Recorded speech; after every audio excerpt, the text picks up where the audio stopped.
অবহেলা এমন এক আগুন যেটা শব্দহীনভাবে সম্পর্ককে পুড়িয়ে ফেলে, দিয়ে যায় এক বুক হতাশা। যে মানুষটা একসময় আপনার হাসির কারণ ছিল, একসময় দেখবেন তার অবহেলাই আবার আপনার নীরবতার কারণ হয়ে দাঁড়াবে।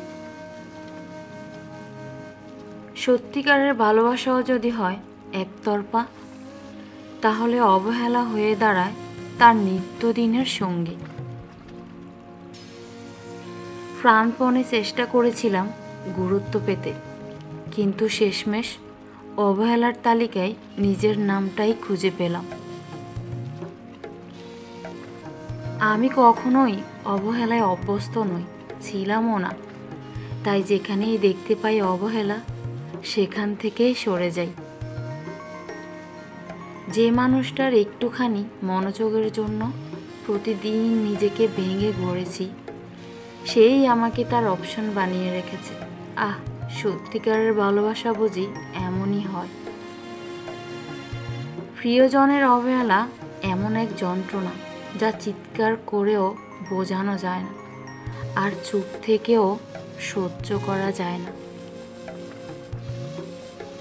কারো অবহেলার সবচেয়ে খারাপ দিক হলো, এটা কেবল কষ্ট দেয় না, বরং ভিতর থেকে মানুষকে নিঃস্ব করে দেয়, ভিতর থেকে ভাঙতে শুরু করে।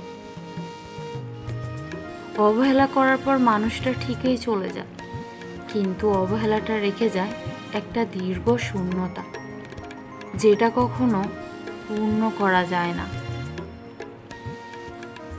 অবহেলা এমন এক কষ্ট যেটা কারোর সামনে মুখে বলে প্রকাশ করা যায় না, আর যাকে বোঝাতে চাইবেন সে তো পাত্তাই দিবে না। অবহেলা হলো আত্মার মরিচা, যা ধীরে ধীরে তার সকল সুন্দর ও মহৎ সংকল্পকে ক্ষয় করে দেয়।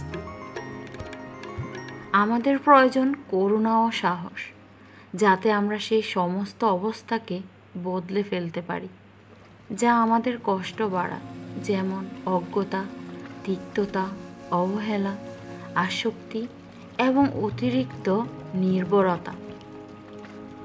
সাফল্য এনে দেয় আত্মবিশ্বাস। আত্মবিশ্বাস কখনো কখনো পরিশ্রমকে কমিয়ে দেয়, আর অবহেলা ধ্বংস করে সেই সুনাম যা নিখুঁততা ও নিষ্ঠা দিয়ে গড়ে তোলা হয়েছিল।